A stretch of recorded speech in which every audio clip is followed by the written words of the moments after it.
Retour en plateau, toujours en direct dans le magazine du mardi, le tour des cantons consacré au Bas-Rhin. On va parler de handicap cette semaine. Bonsoir Brigitte Prost. Bonsoir. Vous êtes vice-présidente de l'AAPEI Strasbourg, une association qui représente les parents et amis de personnes en situation de handicap mental.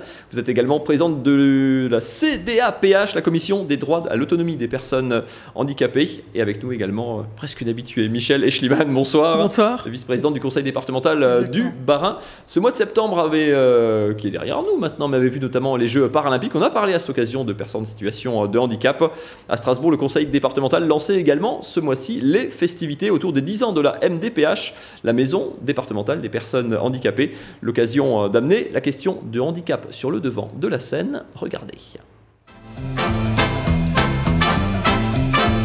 Yes, I can, suddenly, yes, I can. Yes I Can, slogan planétaire d'un président américain, mais aussi des athlètes handicapés, depuis ce spot époustouflant pour les Jeux paralympiques de 2016. À 9000 km de Rio, alors que les sportifs concourent toujours, à Strasbourg, on fête un anniversaire un peu spécial, les 10 ans de la maison départementale des personnes handicapées. Les festivités autour de la décade de l'institution départementale animeront tout le Bas-Rhin jusqu'en avril, grâce à de nombreux événements autour du handicap. Pourtant, ce 15 septembre, pour le lancement officiel, ce sont 54 valides qui sont mis à l'honneur devant élus et partenaires. Ces agents départementaux viennent d'obtenir un diplôme S3A.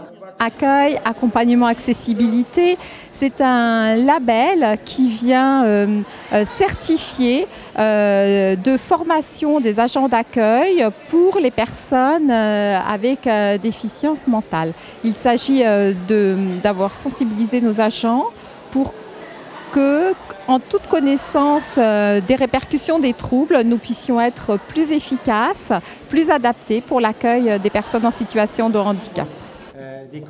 Cet anniversaire, c'est aussi l'occasion de remercier les équipes de la MDPH, les partenaires et les associatifs pour le travail accompli et de réaffirmer l'engagement du conseil départemental auprès des personnes handicapées. Je crois qu'aujourd'hui, il y a beaucoup de domaines où on peut améliorer encore l'accompagnement. Avec Michèle Eschliman, nous avons été voir d'autres expériences dans d'autres départements, notamment le nord de la France, sur la possibilité de permettre à des personnes en situation de handicap de quitter des établissements pour avoir plus d'autonomie en intégrant éventuellement du logement locatif. C'est aussi permettre l'accès à la culture, faire en sorte que les festivals soient plus accessibles aux personnes en situation de handicap. Il y a l'enjeu de l'emploi, l'enjeu de l'insertion en général, donner une place dans la société aux personnes en situation de handicap. Donc il y a beaucoup de challenges à relever et c'est cette volonté de travail au quotidien avec les associations représentant les personnes en situation de handicap qui nous permettra, je pense, d'avancer. Nous sommes au château du Haut-Königsbourg et manifestement, les concepteurs de la forteresse n'avaient rien prévu pour les personnes en fauteuil. Le 10 septembre dernier, c'était l'événement Un château pour tous, une journée spéciale où le château est accessible à tous les handicaps, moteurs, visuels, auditifs et intellectuels. En dehors de ce jour particulier, le château fait beaucoup pour permettre à tous de le découvrir, notamment au travers des visites théâtralisées à destination des personnes handicapées intellectuelles. Dans le cadre de la déficience intellectuelle, il s'agit d'adapter déjà le niveau de compréhension de nos visites. Choisir un vocabulaire un peu plus adapté et puis c'est aussi mettre les personnes en confiance.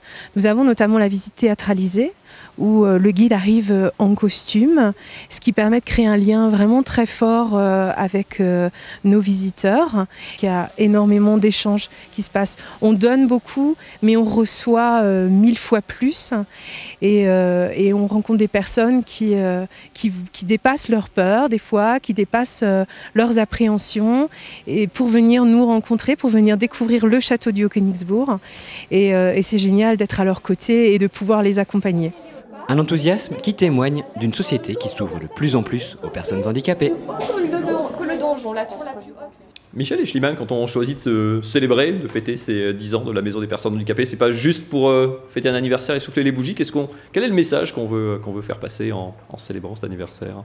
C'est de valoriser l'action de la MDPH, autant des personnels qui travaillent à longueur de journée, mais aussi de valoriser le partenariat que nous avons établi maintenant avec toutes les associations, ou un grand nombre d'associations qui œuvrent dans le champ du handicap. Donc c'était déjà de pouvoir présenter cela. Et puis après, c'était aussi une volonté de proposer des actions qui ouvrent le champ du handicap au tourisme, aux actions culturelles. Voilà, donc mais on souhaitait surtout aussi mettre en avant notre partenariat associatif actuellement. Vous représentez, Madame Prost, justement les parents de personnes atteintes de handicap mentaux. Pour vous, ces 10 ans de maison des personnes handicapées, qu'est-ce qui a évolué en 10 ans? Quel est le chemin qui a été parcouru par rapport à il y a 10 ans? Oui, alors c'est vrai que je représente au niveau associatif les personnes avec handicap mental, mais je suis aussi donc présidente de la CDAPH, et à ce titre-là, je pense que je représente, quand je suis en CDAPH, je représente tous les handicaps, quoi. Hein. En 10 ans, beaucoup de changements, c'est sûr. Si on se souvient des débuts, c'est évident qu'il y avait quand même à un moment donné beaucoup de flottement et beaucoup de références encore avec ce qui se passait avant la loi 2005. Mais bon, donc, et puis je voudrais rajouter quand même aussi, il y a eu beaucoup trop de changements de direction. Mais quand même, depuis maintenant 2 ans, il y a eu un grand changement, enfin surtout avec l'arrivée de la nouvelle équipe du conseil départemental. Et là, il y a eu un changement radical. Qu'est-ce qui a changé concrètement? Il y a des choses qui sont plus simples, il y a des choses qui sont plus accessibles. Concrètement, au quotidien, ça a changé quoi? Qu'est-ce qui a changé? Qu'est-ce qui a changé? Déjà, le travail en partenariat. Madame Eschliman le disait, c'est évident que maintenant, on travaille dans la co-construction d'une belle collaboration ensemble. Et c'est la volonté de la nouvelle directrice, effectivement, aussi, qui veut remettre tout l'ensemble au cœur la mission d'accompagnement des personnes avec handicap. Et vraiment, j'y reviens, mais en référence à la loi 2005, c'est-à-dire la loi sur l'égalité des chances, la participation et l'accessibilité, la citoyenneté des personnes handicapées.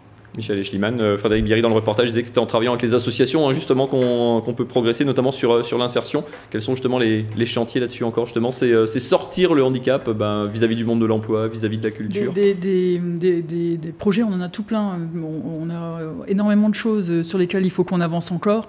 Et je pense que c'est effectivement, comme le dit Brigitte, en co-construction qu'on y arrivera, parce que c'est les associations qui ont en fait l'expertise et qui savent, nous on va pouvoir les accompagner, mais c'est à eux de nous donner un certain nombre de solutions. Quels sont les freins aujourd'hui, quels sont les verrous qu'il faut faire sauter encore aujourd'hui en 2016? Brigitte en parlera tout à l'heure, c'est déjà la problématique des places, donc essayer de réfléchir à cette problématique des places. Aujourd'hui, on a un grand travail qui est effectué sur ce qu'on appelle les amendements Creton. C'est en fait des jeunes qui sont encore qui sont adultes, mais qui sont dans des instituts pour jeunes et qui devraient trouver des places en foyer adulte. Aujourd'hui, on a un manque de places, donc on essaye de travailler sur ces situations-là, mais il y en a tout plein d'autres. La problématique de l'insertion professionnelle, la problématique des personnes handicapées vieillissantes, travailleurs vieillissants qui du jour au lendemain n'ont pas vraiment de solution une fois qu'ils ne sont plus travailleurs. Voilà. Il y a énormément de problèmes aujourd'hui. Madame Prost, concrètement, quel est le chantier? Alors en fait, les 10 premières années, dans les 10 années à venir, pour conclure, quels seraient les verrous que vous avez envie de voir sauter concrètement? Les verrous, le premier verrou, moi j'ai envie de dire, c'est trouver des solutions pour les personnes qui n'ont pas de solution ou des mauvaises solutions. Je rappelle quand même... C'est quoi? C'est de l'humain? C'est des moyens? Oui, enfin l'ensemble des moyens humains, oui, c'est évident. Mais aussi, on va entendre parler de plus en plus de la réponse accompagnée pour tous, c'est-à-dire zéro sans solution. C'est une volonté de l'État, mais on va y arriver. Et je crois qu'au niveau du département, enfin, j'en suis certaine, au niveau du département, il y a une volonté véritable de ne pas attendre l'échéance, mais de commencer dès maintenant. Et pour cela, il faut que nous soyons innovants, et nous allons être innovants. Innovants dans les nouveaux hébergements accompagnés avec des services à la vie sociale. On suivra évidemment justement tous ces chantiers et toutes ces initiatives. Merci beaucoup à toutes les deux pour toutes ces précisions.